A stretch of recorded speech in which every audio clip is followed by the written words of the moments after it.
주님께서 여러분과 함께 또한 사제의 영과 함께 요한이 전한 거룩한 복음입니다. 주님 영광 받으소서. 그때 예수님의 십자가 곁에는 그분의 어머니와 이모 클로파스의 아내 마리아와 마리아 막달레나가 서 있었다. 예수님께서는 당신의 어머니와 그 곁에 선 사랑하시는 제자를 보시고 어머니에게 말씀하셨다. 여인이시여, 이 사람이 어머니의 아들입니다. 이어서 그 제자에게 이분이 내 어머니시다 하고 말씀하셨다. 그때부터 그 제자가 그분을 자기 집에 모셨다. 그 뒤에 이미 모든 일이 다 이루어졌음을 아신 예수님께서는 성경 말씀이 이루어지게 하시려고 목마르다 하고 말씀하셨다.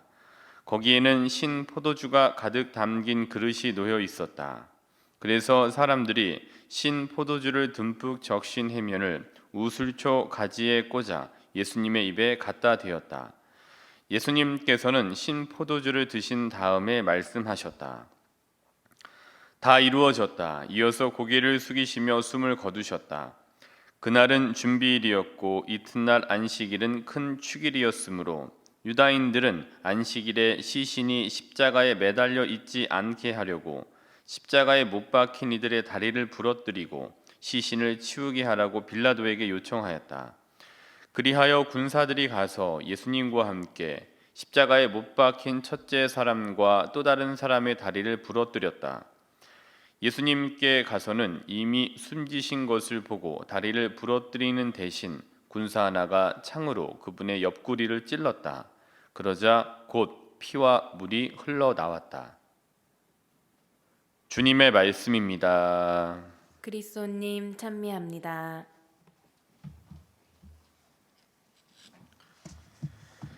6월달입니다. 6월달은 이제 예수 성심 성월이 이제 시작이 되죠. 그래서 어제까지 저희가 성모 성월을 마쳤고요. 5월달을 성모 성월과 함께 보냈고요. 이제 6월달은 이제 예수 성심 성월을 보내게 됩니다. 마치 5월달이 성모 성월이고 6월달이 예수 성심 성월인 것은 마치 이렇습니다. 오늘 복음에 나와져 있는 것처럼 예수님의 십자가 곁에는 그분의 어머니와 이모 클로파스의 아내 마리아와 마리아 막달레나가 서 있었다. 예수님의 십자가 곁에는 그분의 어머니가 서 있었다. 그러니까 6월달이라고 하는 십자가 곁에 성모님이라고 하신 5월달이 서 있는 것 같아요. 6월달이라고 하는 예수님의 십자가 곁에 5월달이라고 하는 성모님께서 클레오파스 아내 마리아와 마리아 막달레나와 서 있었다. 이게 5월달인 것 같습니다. 그래서 오늘 복음의 첫 번째 25절에는 두 달이 다 들어있는 것 같아요. 5월달의 성모성월과 6월달에 예수 성심 성월이 같이 서 있는 것 같습니다.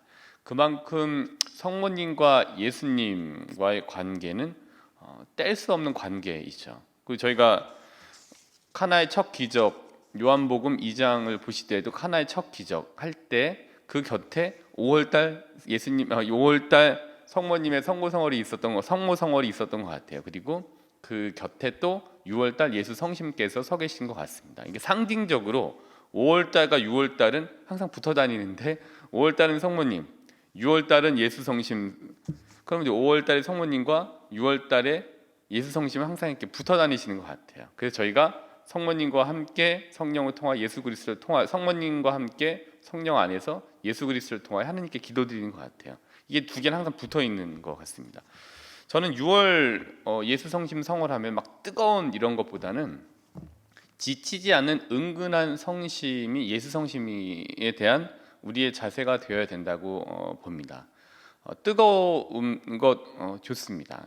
뜨거워야죠. 예수님께 대한 또 하느님께 대한 우리의 마음 뜨거우면 참 좋습니다. 근데 중요한 것은 뜨겁다가 갑자기 식는 것보다는 지치지 않고 은근히 갈 수 있는 그 항구한 마음이 저희가 예수 성심께 대한 그 마음이 되어야 되고 예수 성심 역시도 그러한 것들을 분명히 가지고 있는 것 같습니다. 지치지 않는 은근한 항구한 마음, 그게 바로 예수 성심인 것 같아요. 또 예수 성심에 대해서 우리가 가져야 되는 마음, 또 하느님께 대해 저희가 가져야 되는 마음이 바로 이런 은근히 지치지 않는 항구한 마음인 것 같아요. 그래서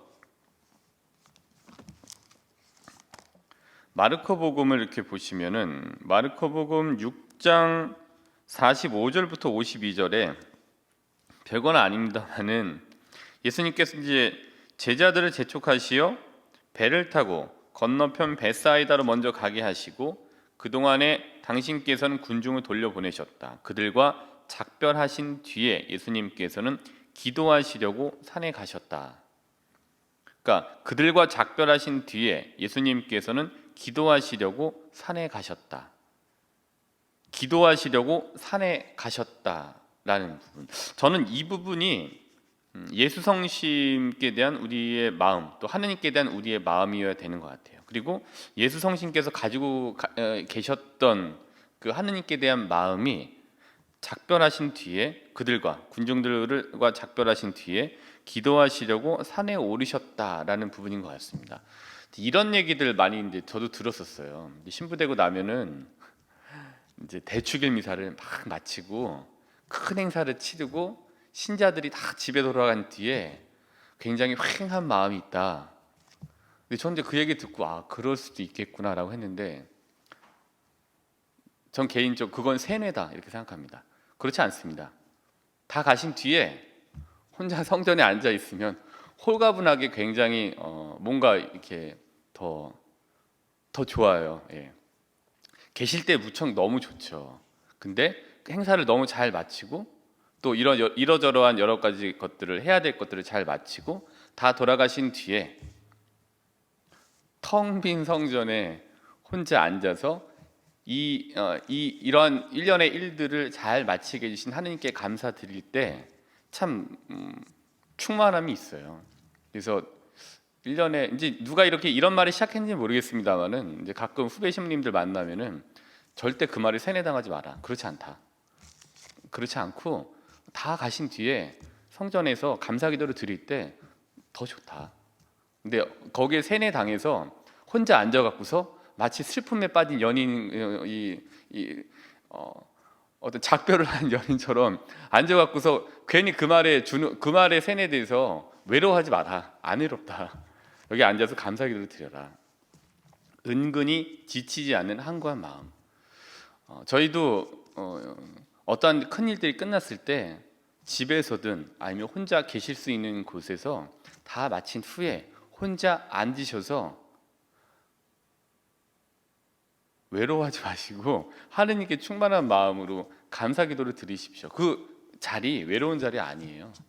물론 이제 외로울 때도 있습니다. 그러나 그 자리는 결코 외롭지 않습니다. 하느님께 기도하시려고 산에 가시던 예수님, 정말 군중들이 다 가고 난 후에 너무 외로워갖고 그 외로움을 주체 못해 산에 가신 게 아니라 하느님께 다시 힘을 얻기 위해 충만함을 얻기 위해 가신 거예요. 은근히 지치지 않는 한구한 마음으로 기도하시려 산에 가신 겁니다. 저희도 은근히 지치지 않는 한구한 마음으로 사람들과의 어떤 이러저러한 일들에 정리한 후에 하느님 앞에 하느님과 독대하시면서 얻게 되는 충만함. 6월달 예수성심 성월은 그런 달이 되셨으면 좋겠습니다. 어제 성령 7은 뽑으셨을 텐데요. 지혜, 통달, 의견, 굳셈, 지식, 효경, 두려움 등등의 것들 중에 은사를 하나 분명히 뽑으셨을 겁니다. 뽑지 않으셨다면 다시 저희 커뮤니티에 들어가셔서 기도하시고 성령 은사를 청하시고 또 받으시고 마친 기도하시면서 다시 한번 성령 7을 택하시면 좋겠는데, 이 성령 7은과 함께 은근히 지치지 않는 마음으로 6월달 예수성심을 보내실 수 있도록 저희 잠시 오늘은 마음을 가라앉히고 예수님과 독대하시는 마음으로 간단하게 10분 정도 묵상을 하시면서 이번 달 6월 예수성심 성월을 어떻게 은근히 지치지 않는 한구한 마음으로 갈 수 있는지 나의 기도 시간도 한번 체크해 보시고, 또 어떻게 묵주기도를 좀 더 할까, 아니면은 조금 더 이제 성전이 좀 개방된 곳도 있으니까 성체조배를 규칙적으로 해볼까, 또 성경 말씀을 매일 펴서 만지고 터치하면서 성경 말씀을 읽을까라는 등등의 은근히 지치지 않는 한구한 마음으로 예수성심 성월을 보내실 수 있도록 예수님과 독대하시는 시간 잠시 갖도록 하겠습니다.